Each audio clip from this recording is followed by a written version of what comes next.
अस्सलाम वालेकुम, आप देख रहे हैं गूंज और हम आपको यहाँ पे बता दें कि अगर आपको कॉल और फेल में तजाद नजर आए किसी भी पार्टी के, तो आपने सबसे पहले तो घबराना नहीं है और इसके बाद आपने कुछ कहने से शर्माना नहीं है, क्योंकि जो यहाँ पे कहा जाता है उस पर कोई कितने अरसे तक कायम रहता है ये कहा नहीं जा सकता। कल तक जो मूसवी साहब थे वो पाकिस्तान तहरीक इंसाफ का टिकट थे टूवर्ड्स करप्शन के चार्जेस प्रूव करने शरीफ फैमिली के हवाले से।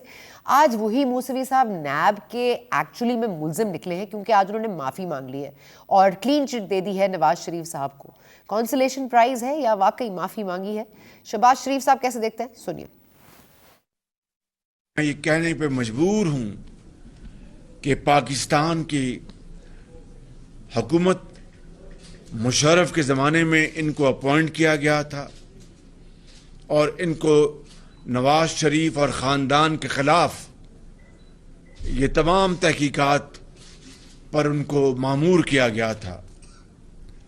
उन्होंने कहा कि ये नैब ने उनको गलत इत्तलात दी, ये बिल्कुल हवा में बातें थी, इसकी कोई बुनियाद नहीं थी और इसलिए उन्होंने कहा कि आज मैं मियां मोहम्मद नवाज शरीफ से गैर मशरूत माफ़ी मांगता हूँ। गैर मशरूत माफ़ी मांगता हूँ। अब इस केस का क्या कीजिए जो एसेट रिकवरी यूनिट के मातहत सामने आया था, इसके बाद पापड़ वाला और बहुत सारी चीज़ें थीं जो शहबाज शरीफ साहब के हवाले से थी, नवाज शरीफ के हवाले से भी एवन फील्ड रेफरेंस केस है और तमाम तर चीज़ें हैं, एसेट्स बियॉन्ड मीन्स हैं।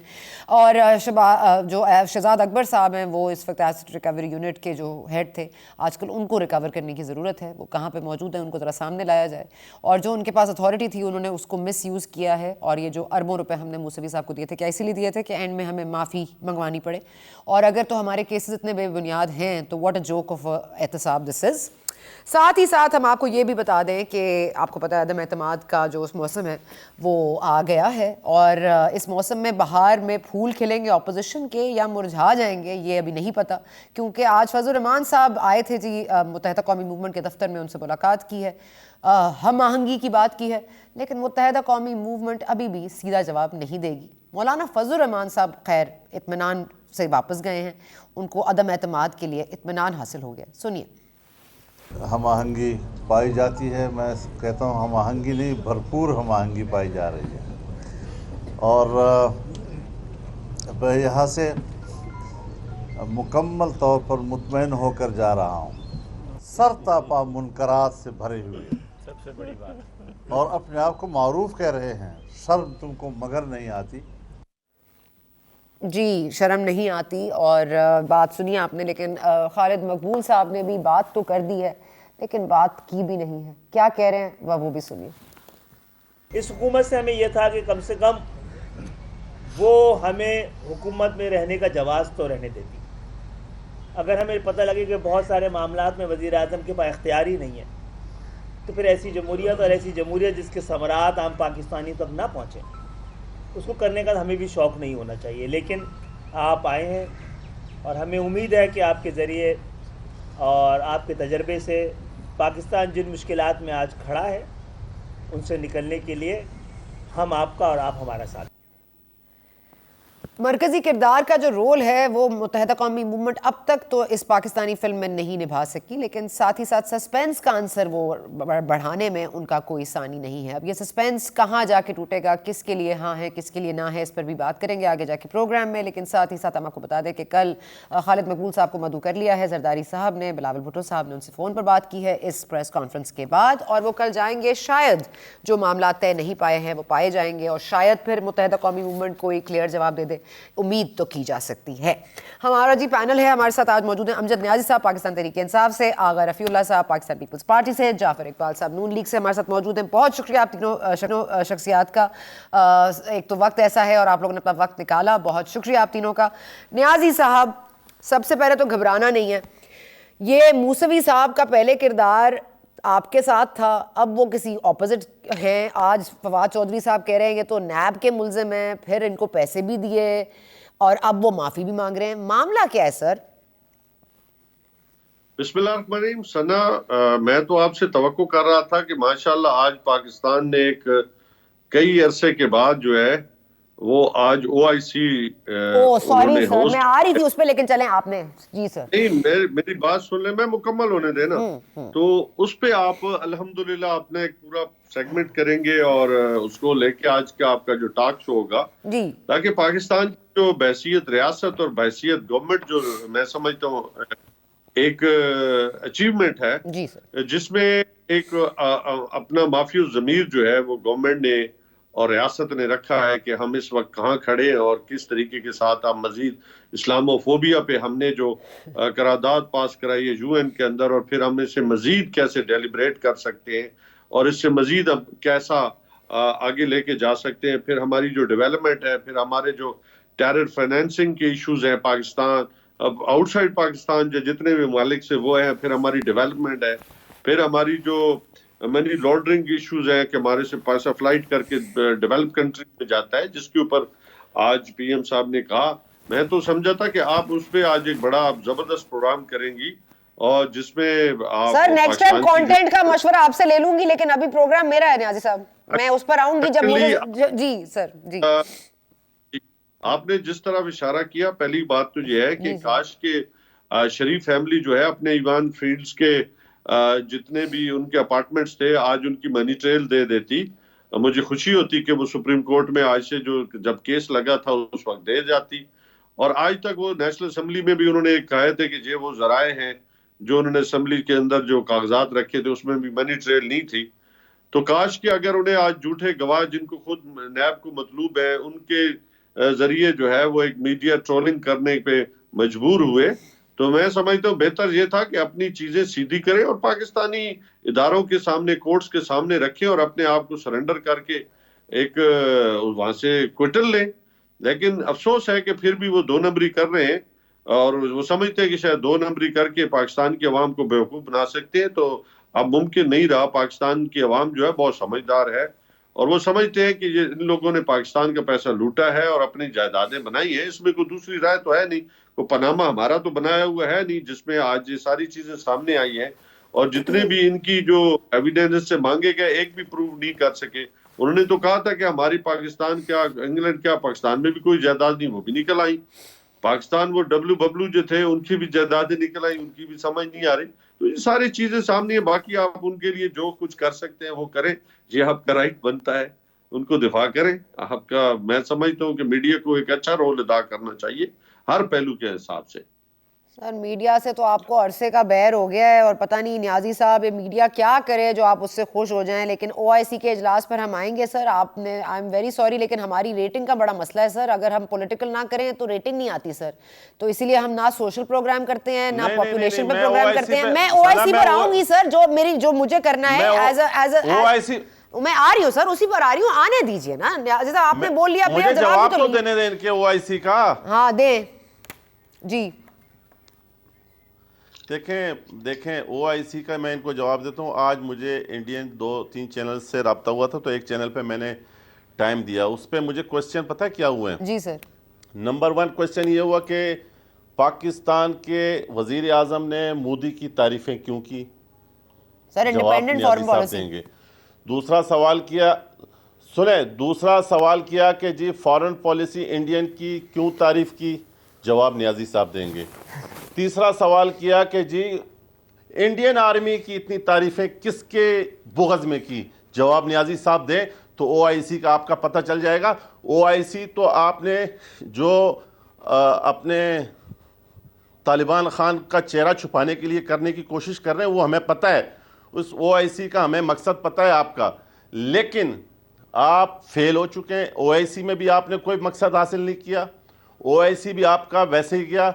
और आपका असल चेहरा तो मैंगोरा के जलसे में नजर आ गया कि OIC की आपको कितनी तड़प है, OIC की आपको कितनी जल्दी, OIC आप किस आड़ में क्यों करना चाह रहे हैं? आप मुझे इन 3 सवालों के जवाब दे दें जो इंडियन टीवी चैनल्स पे चल रहे हैं। मैं आपकी हर बात मानने के लिए तैयार हूं। जी न्याजी साहब। जाफर साहब मैं आपका सारी हूं, लेकिन 3 सवाल हैं, अगर न्याजी साहब जवाब दे दें। जी सर। जी अफसोसनाक मकाम है कि आज आप एक ऐसी कॉन्फ्रेंस जिसको आज तमाम मीडिया जो अरब मीडिया है, आपके इस्लामिक वर्ल्ड के अंदर जितने भी है, उसको सराह रहा है। और इंडियन नैरेटिव को लेके अगर आप चलना चाहते हैं और तो इंडियन आपकी टीवी मर्जी क्या है। कह रहा है? आपको मैं वही कह रहा हूं ना कि आप इंडियन नैरेटिव लेको आगे बढ़ना चाहते हैं तो आपकी मर्जी है। अदरवाइज आज वो आपके वजीर तमाम आजम के इदारे किए हुए सवालों वो कह रहे हैं, मैं ये पाकिस्तान गवर्नमेंट नहीं कह रहा, वजीर आजम पाकिस्तान पाकिस्तान गवर्नमेंट की बातें की अच्छा उन्होंने, न्याजी साहब, उन्होंने मोदी के ऊपर कोई सवाल नहीं किया, उन्होंने वो बात। लेकिन रफीउल्लाह साहब, वो इंडियन मीडिया क्या कर रहा है इससे हमें नहीं होना चाहिए कोई लेना देना, लेकिन ठीक है आपने अपने पर्टिकुलर क्वेश्चन। नहीं, इंडियन मीडिया कोट कर रहा है वजीर आजम जी सर, वो पाकिस्तान को इंडिपेंडेंट फॉरेन कि पॉलिसी वजीर की आजम बात उन्होंने की पाकिस्तान ने थी। ये जी, इंडिपेंडेंट फॉरेन पॉलिसी की जो बात उन्होंने की थी, मोदी साहब की तारीफ की थी, फॉरेन पॉलिसी की तारीफ की थी, वो हमें पता है। इंडियन लेकिन आर्मी की नहीं बात की थी। जी जी सर, जी बिल्कुल की थी सर। जी मैं इंडियन आर्मी को नहीं सराहा पाकिस्तान के वजीर आजम ने। इंडियन आर्मी सर आज ओआईसी की बात कर लेना, आज ओआईसी की बात कर लें। आज मुझे पहले वजीर आजम की वो वाली बातों का जवाब दें जो वजीर आजम ने मेरे मुल्क की फौज के खिलाफ किया, मेरे मुल्क के फॉरेन पॉलिसी के खिलाफ किया, मेरे पाकिस्तान के खिलाफ किया। उस वजीर आजम का जवाब कोई तो देना मुझे। अच्छा ठीक है, ये हमारे मामलात कहीं और ना चले जाएं, जरा वापस आ जाते हैं सर। जाफर इकबाल साहब, मैं आपके पास आऊंगी। मूसवी साहब की माफीनामा आपको मौसूल हो गया होगा, अब जाहिर है कि क्लीन चिट आपको मूसवी साहब देंगे, ये तो मेरा ख्याल है उनकी क्रेडिबिलिटी नहीं है। लेकिन वो न्याय साहब जिस तरह कह रहे थे कि काश ये अच्छा होता कि ये तमाम तर चीजें आप ले आते, मनी ट्रेल दिखा देते, एक्विटल हो जाता, तो मूसवी साहब की माफी या मनी ट्रेल क्या हम माने? बहुत शुक्रिया। अमजद न्याजी साहब का मसला और पूरी पीटीआई का मसला ये है कि आप जो भी सवाल करेंगे ये उससे हट के जवाब देंगे। बरतानिया की अदालत में हुकूमत पाकिस्तान ने केस किया और बरतानिया की अदालत ने ये कहा कि जो मनी ट्रेल वहां पर दी गई है वो दुरुस्त साबित हुई है, उसमें मनी लॉन्ड्रिंग कोई नहीं है। ये ऑन रिकॉर्ड है। बहुत सारे फैसले पहले भी हैं। मौसवी साहब जो है उनका किरदार मैं उससे बिल्कुल सराहूंगा नहीं, ना मैं उसे अपने लिए सर्टिफिकेट समझता हूँ। ये अगर आप थोड़ा सा पीछे जाएंगे तो किसी जर्नैल साहब के दामाद उनके साथ पार्टनर थे, कोई जर्नैल पार्टनर था, मुशर्रफ साहब के दौर में किया, कब किया, कैसे करते रहे, कितनी फीसें दी, कौन किक बैक लेता रहा, शहजाद अकबर साहब का क्या रोल था, ये सारे वो किरदार हैं जिन्होंने घूम फिर के कहीं दाएं बाएं हो जाना है और हमें यहाँ पे रहना है। मियां नवाज शरीफ हो, शहबाज शरीफ हो, पॉलिटिकल वर्कर हो पाकिस्तान का, पाकिस्तान के अवाम हो, हमें यहाँ किरदार अदा करना है और इस मुल्क को आगे लेके चलना है। जहां तक बात अमजद न्याज साहब ने पनामा की 3.5 साल में अगर उस पनामा की फहरिस्त में से किसी एक बिजनेस टाइकून का या वो जिन जर्नैलों के नाम से अगर कहीं कोई रेफरेंस भेजा है न्याजी साहब ने या FIA ने कोई कार्रवाई किया तो वो भी बता दें।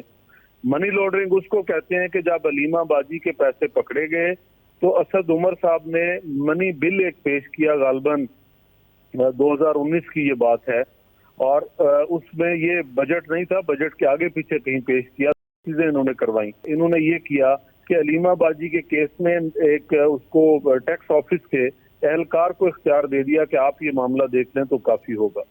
और उसके बाद बहुत सारी बड़ी लंबी फहरिस्त है, दवाइयां चोरी करने वालों की, आटा चोरी करने वालों की, पेट्रोल स्टॉक करने वालों की, गंदम बाहर बेचने वालों की, वो सारी चीनी का जिक्र नहीं किया आपने। मैं आ रहा हूँ जी, अभी खत्म करूँ ये चीनी की बात। अच्छा सर, माजरत के साथ जाफर साहब अगर आप एक इजाजत दें तो मेरे साथ सैयद बासित साहब मौजूद हैं, ये नाराज रुकन जो जाहिर है जिनके लिए बहुत सारी चीजें कही गई हैं, मैं उनको दोबारा रिपीट करना नहीं जरूरी समझती और ना ही समझती हूँ कि मौजू है। बासित साहब बहुत शुक्रिया आपने ज्वाइन किया। आज तोड़ मरोड़ के जो बयान आया दहर साहब का सामने, वो पहले कहा पार्टी ने वो वापस आ रहे हैं, फिर कहा कि नहीं आ रहे हैं, उन्होंने कहा मेरी जो बात है उसको गोल तोड़ मरोड़ के पेश किया गया। आपका क्या मौकफ है सर? आपने सुन लिया है कि आपके बच्चों की शादी नहीं हो पाएगी, आप शादियों में नहीं जा सकेंगे, आपके बच्चे स्कूल में मतलब उनको भी निशाना बनाया जाएगा, तो आपको कोई डर लग रहा है? आप वापस आ रहे हैं कि नहीं? बिस्मिल्लाहिर्रहमानिर्रहीम।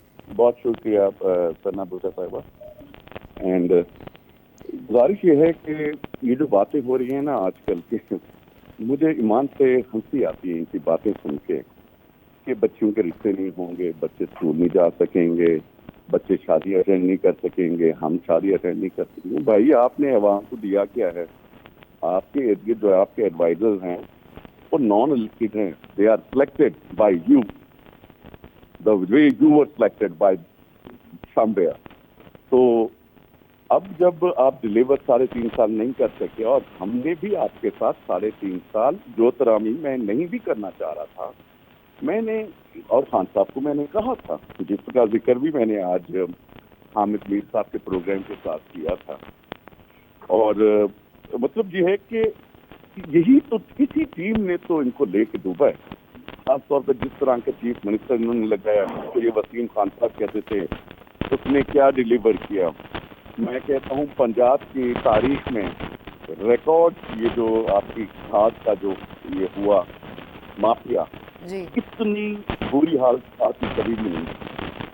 पंजाब और पाकिस्तान की तारीख में जो आजकल ये ऑयल घी का रेट चल रहा है, अजनास का रेट चल रहा है, पाकिस्तान की तारीख में सबसे ज्यादा रेट चले हैं। और दूसरी बात यह है कि 2018 से लेकर 2022 तक की आप महंगाई देखें, और 1947 से जब से पाकिस्तान बना है 2018 तक उसका तनासब देखें, तो आपको आप इस नाहिल हुकूमत का सारा पता चल जाएगा। अब मैं इसमें मैं क्या कमेंट करूं, जिसके मुशीर इस तरह की बातें करें कि शादी हो मेरी यार, पीपल वांट देयर एक्सपेक्टेशन कि वो फुलफिल हो।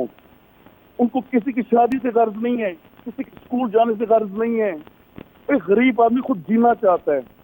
आप पता नहीं किन ख्वाबों में रहते हैं, किन ख्यालात में रहते हैं, और आपकी सोच क्या है। लेकिन सर वो कह रहे हैं कि वालिद साहब का रोल है उनका, वो अपने बच्चों को माफ भी कर देते हैं। तौबा का दरवाजा खुला है, आप तौबा करें, आप वापस आ जाएं। वो जी आपको बिल्कुल।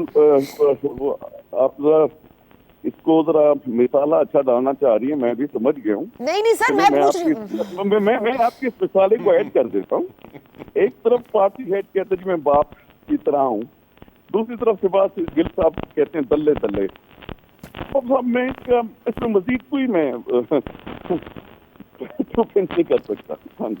अच्छा बासित साहब, ये फरमा दीजिएगा कि ये जो इल्जाम है आप पर, एक तो ये कि आप लोगों ने पैसे लिए हैं, दूसरा आप लोगों ने गद्दारी की है, तीसरा आपको वोट करने का हक नहीं होना चाहिए, आपको डी सीट हो जाना चाहिए, शो कॉज नोटिस आपके पास आ गया, 7 दिन में आपको जवाब देना है। आपने कोई जवाब तरतीब दे दिया है? नंबर 1, नंबर 2 आप number one it's our constitutional right कि हम आर्टिकल 63 के ऊपर वोट का राय दे सकते हैं। नंबर 1 ठीक हो गया। एंड नंबर 2, मैं इंडिपेंडेंट इलेक्ट हुआ था, शायद आपको मालूम नहीं होगा।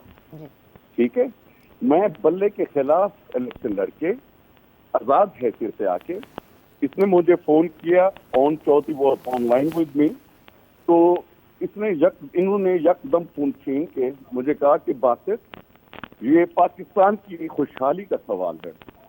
तो जाहिर बात है I am a patriot person, और पाकिस्तान की खुशहाली के लिए मैं कुछ भी कर सकता हूँ, राइट, अपनी जान तक दे सकता हूँ। ठीक है ना जी।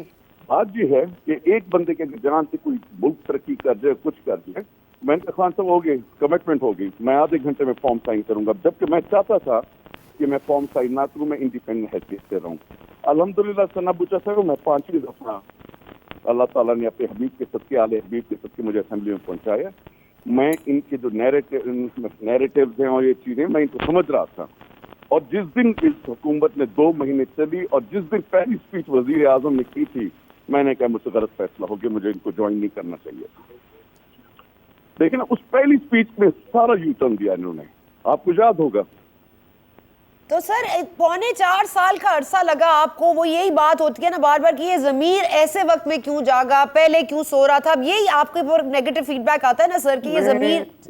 मेरी एक बात सुन लें। जी सर। आप मेरी असेंबली में हाजिरियां चेक करा लें। ठीक है सर। आप इनकी स्टैंडिंग कमेटीज की मीटिंग्स में मेरी हाजिरियां चेक करा लें। आप इनकी गवर्नमेंट में जो वजीर आजम के साथ मेरी मुलाकातें हैं वो चेक करा लें। मेरे ख्याल है आपको 2-2.5 साल का आप रिकॉर्ड निकलवा लें। मैं बिल्कुल इनके साथ इन टच नहीं था, मैं चुप करके घर बैठा था, मैं मुनासिब वक्त इंतजार में था। मेरे एक वोट से तो वजीर आजम का आदमी एतमाद कामयाब नहीं होना था ना। जी सर। सर आगे इंडिपेंडेंट रहने का आपका फैसला है या आप किसी पार्टी से टिकट लेंगे? क्या आपने इस बारे में सोचा है या कोई आपको पेशरफ्त हुई है या कोई? अल्हम्दुलिल्लाह देखें, मेरे अपने हल्के के डायनामिक्स जो भी हैं, जी जब वक्त आएगा वो तो फैसला बाद में होगा ना। फिलहाल तो ये फैसला है ना कि कौम को निजात किस तरह दिलाई जाए। ठीक हो गया।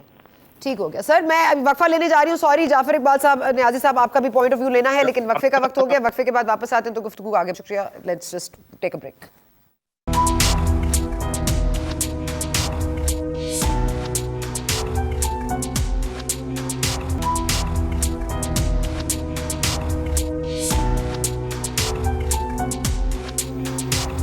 जी वेलकम बैक। इस वक्त दो इश्यूज हैं side by side. Agha Rafiullah साहब हमारे साथ हैं पाकिस्तान पीपल्स पार्टी से, अमजद नियाजी साहब हैं तहरीक इंसाफ से, जाफर इकबाल साहब होपफुली अभी हमें ज्वाइन करेंगे। हमारी सईद बासित साहब से बात हो रही थी बिफोर द ब्रेक। वो एक नाराज रुकन हैं और वो PTI से नाराज़ हैं। उनको शो कॉज नोटिस इशू हो चुका है। आज़ाद हैसियत में उन्होंने इलेक्शन लड़ा, जीत कर आए और अब उनके तहफ़्फ़ुज़ात हैं और वो कह रहे हैं जी कुछ कमेंट करूं आपने। जी न्याजी साहब मैं आ रही हूँ, मैं एक मिनट अपने जिन्होंने अभी ज्वाइन किया उनको बता रही हूँ, आप ही के पास आ रही हूँ न्याजी साहब। अच्छा, दूसरा है OIC का इजलास और इसकी टाइमिंग, और तीसरी बात जो रफीउल्लाह साहब ने की थी, वो जो लास्ट इजलास में इमरान खान साहब ने इंडिया की तारीफ की, इंडियन फॉरेन पॉलिसी की और इंडियन फौज की। इस पर आज सवाल उठ रहे हैं, इंडियन मीडिया इसको बार बार उठा रहा है। आज OIC इजलास नहीं, इमरान खान साहब की ये स्टेटमेंट्स चल रही थी। जाहिर है इन बैड टेस्ट, लेकिन इंडियन मीडिया कौन रोक सकता है। और रफीउल्लाह साहब इन बातों का जवाब मांग रहे हैं। हम चाह रहे हैं कि वो क्लिप हम निकाल के आपको दिखाएं कि खान साहब ने क्या कहा था। मीनवाइल जी नियाजी साहब, यू हैव द फ्लोर। तना, पहली बात तो ये है कि कोई भी रुकन असेंबली जो बनता है, अगर वो पार्टी टिकट पे आता है तो उसको कॉन्स्टिट्यूशन जो है वो बाउंड करता है। क्योंकि जब इनका मुका कह लें या इन्होंने कहा, मैं कह लूं कि चार्टर ऑफ डेमोक्रेसी किया तो खास तौर पे 63(1)(a) इंसर्ट किया गया था कि कोई भी वोट ऑफ कॉन्फिडेंस में और फाइनेंशियल अपना bill pay, finance bill pay वो अपनी मर्जी नहीं कर सकता। बाकी चीजों में वो आजाद होता है, वो अपनी डिबेट भी कर सकता है, मुखालिफ तकरीरें भी कर, सब कुछ, बट वो दो चीजों में बाउंड है। सेकेंडली, आप आर्टिकल 95 क्या कहता है? आर्टिकल 95 कहता है कि आपका वोट नहीं है, ये आपकी जमात का वोट है, क्योंकि आपको उस सिंबल पे वोट मिला है और आप उसके बाउंड हैं। देखिए, अगर आज आप अपनी तौजीहात निकाल लें, अपने आप को मैं समझता हूं कि उस डर्टी गेम में लेके आए जिसमें लोगों के दिए हुए मैंडेट को आप बेजमीरी के साथ दूसरे पलड़े में डाल दें, ये तो कोई तुक नहीं। हाँ, आप पार्टी के टिकट पे लड़े, आपका इख्तलाफ है, आप रिजाइन करें, आप दोबारा उस पार्टी के टिकट पे चले जाएं जिसपे आप जिसको वोट करना चाहते हैं या जिसकी आप बयानिए को लेके चलना चाहते हैं, वैलिड वोट, किसी को इतराज नहीं। लेकिन आप अपना पार्टी की पीठ में छुरा घोंपे और फिर आप कहें कि जी आपका ज़मीर जो है वो बड़ा मुतमईन है। ज़मीर आपका तब मुतमईन होगा जब आप पार्टी को धोखा ना बल्कि वबांग दौल जो है वो कहें कि जी ठीक है, हमारा इख्तलाफ हो गया, मैं रिजाइन करता हूं। फिर तो आपका कह सकते हैं कि जी मेरे बड़ी जो कंट्रीब्यूशन है जमहूरियत के लिए। ये क्या कंट्रीब्यूशन है कि आप धोखा भी दें और अपने आपको जस्टिफाई भी करें? ये दुनिया की कोई कानून और ना अवाम मानती है। सेकेंडली, आपने प्राइम मिनिस्टर के एक जो डिबेट है, मैंने उसको अभी देखा है, उसको आपने एक अदर साइड पिक्चर पेश करने की, देखें पाकिस्तान, मैंने नहीं कहा, रफीउल्लाह साहब ने कहा जी, मैं चलो जो भी है। अच्छा नहीं, आप कोई अदर साइड नहीं है अमजद भाई। अच्छा सुन ले ना अमजद भाई, सुन ले मेरा वर्जन, आप अपना वर्जन दे देना कोई। देखिए, हमेशा पाकिस्तान किसी न किसी वर्जन दे, इल्जाम ना लगाएं कि हमने कह दिया, मैंने कह दिया, मैंने ये नहीं किया। आप डिफेंड करें, इल्जाम ना लगाएं सर। चलो ना, इल्जाम नहीं लगा रहा, लेकिन नहीं, मैं कह रहा हूं कि आप ये चलाएं। जी मैं चला रही हूं सर, एक मिनट वो चलाएं तो अमजद नियाजी की बात और मेरी बात कौम को समझ आ जाएगी। ठीक है सर, अभी हम उसमें भी वर्किंग ऑन इट, हम निकाल रहे हैं वो वीडियो, आपको चलाते हैं, अभी दिखाते हैं। जाहिर है कि इस पे बात नहीं करनी थी तो वो हमारे पास वीडियो है नहीं, लेकिन हम निकलवा रहे हैं। सर ये बता दीजिएगा जी, आप क्या कहना चाह रहे थे? अमजद नियाजी साहब खत्म करें अपनी बात को जी। मैं बात कर रहा था कि प्राइम मिनिस्टर पाकिस्तान का ये कहना था कि आप हमेशा किसी न किसी पलड़े में रहे हैं और उसकी वजह से हमने इवन अमेरिका की जंग में हिस्सा लिया नहीं, बल्कि हमें अपनी वो पॉलिसीज बनानी चाहिए जो हमारे मुखालिफ ने बनाई है, कि वो अमेरिका से भी फायदे उठा रहा है, रशिया से भी फायदे उठा रहे हैं और नुकसान में हमने नुकसान भी उठाए। अपनी कौम के 75,000 नौजवानों को हमने खोया है और उसके बावजूद हमने कुर्बानियां दी हैं, हमने अपनी फाइनेंशियल कुर्बानियां दी हैं, लेकिन दुनिया रिकॉग्नाइज नहीं कर रही। कुर्बानियां देने के बावजूद हाँ हमें ऐसी पॉलिसीज अडॉप्ट करनी चाहिए जिससे पाकिस्तान के इंस्टीट्यूशन भी मजबूत हो और पाकिस्तान जो है वो एक प्रॉस्पर पाकिस्तान बन सके और बने, जिसमें आप जैसे कि आज आपने देखा होगा कि ओआईसी में भी जनाब इमरान खान साहब ने क्या दुनिया को मैसेज दिया इस्लामिक वर्ल्ड को कि आप एक ताकत है, अल्लाह ने आपको एक ताकत बनाया है, आपके पास रिसोर्सेज हैं, आपके पास सब कुछ है। हाँ अभी भी यूक्रेन की जंग में हम चूंकि सर्द जंग का आगाज होने वाला है तो हम किसी ब्लॉक का हिस्सा ना बने बल्कि हम ऐसी इंडिपेंडेंट जो पॉलिसीज लेके आए जिसमें हम अपने फैसले खुद कर सके। देखियो हमने तो आगाज अपना कर दिया एज ए पाकिस्तानी लीडर और आप भी हमारे साथ शरीक हो ताकि हम आगे की तरफ बढ़ सकें। ठीक है रफीउल्लाह साहब, आपको ये सेटिस्फाई करता है क्योंकि उन्होंने शायद इंडिया का एग्जांपल इसलिए दिया है क्योंकि वो कह रहे हैं कि देखिए हमें भी किसी ब्लॉक का हिस्सा नहीं पड़ना चाहिए, हमारी इतनी कुर्बानियां हैं। नहीं देखें मेरी बात सुने ये तो देखें ये इनका वतीरा है कि मीडिया के ऊपर पहले जो है ना मीडिया हाउसेस के ऊपर ये इस तरह की बात करते हैं कि उनको बायस बनाने की कोशिश करते हैं।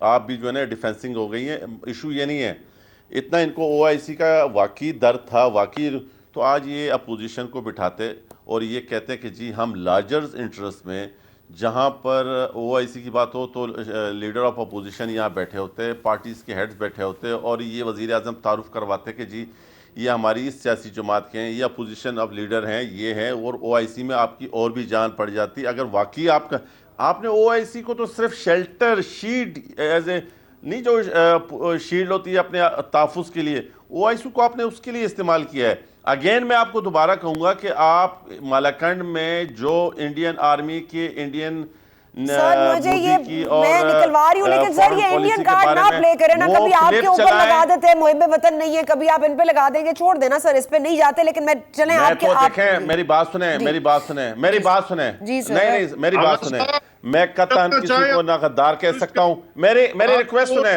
मेरी न्याजी साहब रिक्वेस्ट सुने, मैं आपकी पूरी बात सुनी है, मैंने आपकी पूरी बात सुनी है, मैंने आपकी पूरी बात सुनी, आप मेरी सिर्फ बात सुन लें, मेरी पूरी मैं मेरे से अच्छा मुहिब वतन है अमजद नियाजी। मैं कतई ये नहीं कहता कि ये मैं इससे ज्यादा पाकिस्तानी हूँ, जितना मैं पाकिस्तानी हूँ मेरे से 1-8% ये ज्यादा होगा, कम नहीं होगा। अच्छा। मैं किसी को गद्दार नहीं बोलता, मैं किसी सर आप समझते हैं कि गैर जिम्मेदार गुफ्तगू थी वज़ीर आज़म की? एक मेरी देखें आप मुझे आप बात नहीं करने देंगे तो फायदा कोई नहीं हो ना, या तो आप मेरा मौक़िफ़ तो मुझे बात तो करने दें, मैं बताऊं तो सही मैं क्या कह रहा हूं। मैं कतई किसी को ना काफिर कह सकता हूं, ना मुझे इतनी औकात अल्लाह दे कि मैं किसी को काफिर ठहराऊं या मैं किसी को सर्टिफिकेट देने लग जाऊं। मैं ये कह रहा हूं कि मैं कितना गिर सकता हूं अपने आप को इक़्तिदार को तोल देने के लिए कि अपने दुश्मन की तारीफ सिर्फ इसलिए करूं कि अपने भाई को मैं वहाँ नीचा दिखाऊं। आप देखें आज मैंने जिस अंदाज में उस टीवी पे पीटीआई की भी नुमाइंदगी वहाँ पर हमारी एक बयान कर रही थी, जिस अंदाज में जिस मुश्किल टाइम में मैंने वो घंटा गुजारा, मुझे पता है कि आप डिफेंड कर, मतलब आप किस मुंह से कहते हैं कि मैं कहूँ कि जी इंडियन आर्मी की फॉरेन पॉलिसी, इंडियन की फॉरेन पॉलिसी अच्छी है, पाकिस्तान की फॉरेन पॉलिसी अच्छी नहीं है। इंडियन की फोर्स अच्छी है क्योंकि वो नॉन पॉलिटिकल है, क्या मेरी फौज पॉलिटिक्स में इंटरफेरेंस करती है? क्या आपने कहा मोदी अच्छा है? क्यों अच्छा है? आप इतने दिनों से कहते रहे तो ठीक है, का खून बहा है। मैंने कब कहा मोदी ठीक है? हमने कब कहा मोदी ठीक है? लेकिन आपने ये तो कहा है कि एस्टैब्लिशमेंट पॉलिटिक्स में इंटरफेयर करती है, ये तो आपका देरीना बयान है, ये तो आप लोग कहते रहे सिलेक्टेड रफीउल्लाह साहब आप कह रहे ठीक है, वो कह तो गलत। हां जी, और देखें मेरी बात सुने, मैंने ये नहीं कहा कि इंडियन आर्मी अच्छी है। मुझे अगर अमजद नियाजी से तकलीफ होगी मैं अमजद नियाजी को कहूंगा कि आप यहां पर गलत हो, यहां सही हो जाओ, लेकिन मैं ये नहीं कहूंगा कि मोदी का पार्लियामेंट का मेंबर अमजद नियाजी से अच्छा है। वो नहीं हो सकता अमजद नियाजी से अच्छा। अमजद नियाजी का सबसे बड़ी बात यह कि वो पाकिस्तानी है, सबसे बड़ी बात यह कि वो पाकिस्तान के पार्लियामेंट का मेंबर है, वो उस इंडियन के तमाम पार्लियामेंट के मेंबरान से 1 करोड़ दर्जे अच्छा आदमी है। लेकिन ये नहीं कह सकता कि अमजद नियाजी मुझे बुरा लगता है तो मैं इंडियन पार्लियामेंटेरियन को अच्छा बोलूं, ये नहीं हो सकता। ठीक है रफीउल्लाह साहब, वो क्लिप निकलवा ली, अगर हम सुना दें फिर ब्रेक लेते हैं, वापस आके डिस्कस करते हैं। वो क्लिप सुनिए जी रफीउल्लाह साहब, प्लीज आप ये चलाएं ताकि कौम को पता चले कि मैं बोल क्या रहा हूं। जी ठीक। हिंदुस्तान, मैं आज हिंदुस्तान को दाद देता हूं, इन्होंने हमेशा आजाद फॉरेन पॉलिसी रखी। आज हिंदुस्तान उनके साथ मिला हुआ है, उनका अलायंस है। क्वाड के अंदर अमेरिका का अलायंस की हुई है।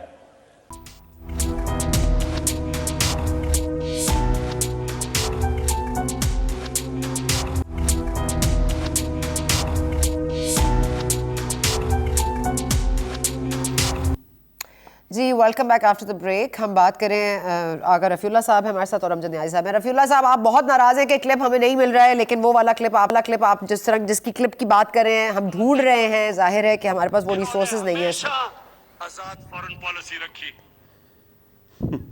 हाँ ठीक है, तो सर आपने वो इंडियन फौज वाली बात अगर आप दोहरा दें उन्होंने क्या कहा था, ताकि न्याजी साहब को पता चल जाए।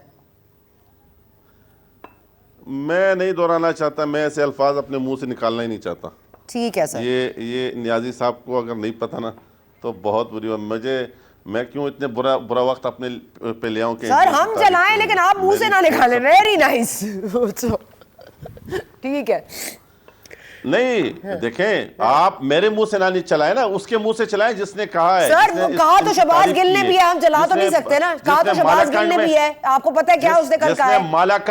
जिसने मालाकांड में वहां के लोगों ने अपने खून अपनी जानों की कुर्बानी दे के पाकिस्तान का झंडा वहां खड़ा किया है, उनके बीच में मैं इंडियन आर्मी की तारीफ करूं? मैं डूब के ना मरूं? मैं कतन मरते मरते मैं इंडियन आर्मी, मेरी आर्मी पर मुझे फ़ख्र है, मेरे इदारों पर मुझे फ़ख्र है, मेरे हर उस इदारे पे जो उस मुल्क की सलामती का ज़ामिन है मुझे उस पर फ़ख्र है। मैं क्यों किसी की खुशामद के लिए या अपनी कुछ दिन की हुकूमत के लिए मैं किसी दुश्मन की तारीफ़ करूं? वो दिन मुझ पर अल्लाह ना लाए। ठीक हो गया सर, दुश्मन की तारीफ नहीं की, लेकिन ये जिनको आप डिफेंड कर रहे हैं इनको तो आप भी काफी सुनाते रहे हैं कि पॉलिटिक्स में क्यों इंटरफेयर कर रहे हैं, बाकी चीजें क्यों कर रहे हैं। मैं अगेन ठीक है, लेकिन मैं आपको याद दिला रही हूँ कि ऐसा नहीं है कि किसी मैं भी आपको याद दिला रहा हूं कि मेरे इदारे के अंदर बैठ के अगर कुछ अफराद गलती करेंगे तो मैं उनकी निशानदेही भी करूंगा और उनके साथ अपनी कानून और आइन के दायरे में रहकर उनके साथ सारी बात करूंगा। लेकिन मैं ऐसा नहीं कर सकता कि दुश्मन को उससे बेहतर करूं, ये नहीं हो सकता। मैंने अभी आपको थोड़ी देर पहले मिसाल दी, मैं यही समझने की कोशिश कर रही हूं कि आपको क्यों लगता है कि खान साहब से अच्छा हो नहीं सकता। ये खान साहब से कोई आपको लगता है कि बात निकल गई बगैर सोचे, या आपको लगता है कि इसकी आपके देखें अच्छा देखें अच्छा चलें ये तो स्लिप ऑफ टंग अगर हम कह देते हैं कि खान साहब से जो अमजद न्याजी साहब ने सुप्रीम कोर्ट के बाहर एक इनके तर्जुमान के साथ खड़े होकर बातें सुनी हैं और इनका तर्जुमान अमजद न्याजी को कहो वो दोहरा दे, मैं मान जाऊंगा। अच्छा ठीक है, आप मुझे ये बता दें सर, मुझे मुत्तहिदा कौमी मूवमेंट क्या फैसला करेगी? रफीउल्लाह भाई, मुत्तहिदा कौमी मूवमेंट इनके खिलाफ फैसला देगी, इनके अगेंस्ट फैसला दे चुकी है। इंशाअल्लाह ताला वो अनाउंस करेंगे, आपको देख लीजिए। कल जरदारी साहब से मुलाकात में क्या तय होगा? रफीउल्लाह साहब, ये खेलते 24 देखें ये OIC का कार्ड जो ये खेल रहे हैं ना, इसके पीछे इसका शेल्टर लेके जो ये चल रहे हैं, वो इंशाअल्लाह अल्लाह ने चाहा बाइज्जत तरीके से जब वो हमारे मेहमान चले जाएंगे, दूध का दूध पानी का पानी हो जाएगा कि इनकी आपको पता चल जाएगी कि ये न्याजी साहब OIC समिट शील्ड है, पहले 23 मार्च की कॉल दी गई PDM की तरफ से, फिर आपने OIC इजलास की डेट दी, इसमें जाहिर है कुछ तो गड़बड़ थी, लेकिन चलें आपने वो कर लिया। अब अदम एतमाद का मामला है, इत्तेहादी जा रहे हैं, अरकान वापस नहीं आ रहे हैं, फिर भी घबराना नहीं है ना। पहली बात तो ये है कि जो कॉन्फ्रेंसेस होती हैं ऐसी, वो को एक दिन में शेड्यूल नहीं होती, उसके लिए आपको प्रॉपरली एक वर्क करना पड़ता है और पिछले कई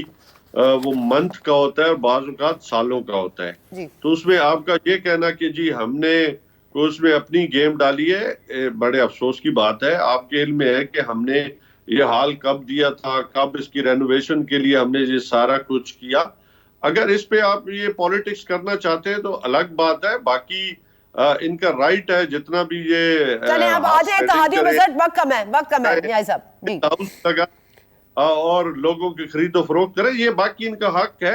हमने तो पहले दिन से कहा है कि हम कभी ऐसा काम नहीं करेंगे। सर इत्तेहादी चले गए तो उनको क्या अलकाबात से नवाजेंगे? कौन से अलकाबात से नवाजेंगे? क्या वही अलकाबात यूज करेंगे जो अपने अरकान के लिए यूज कर रहे थे, क्या कुछ और लेकर आएंगे?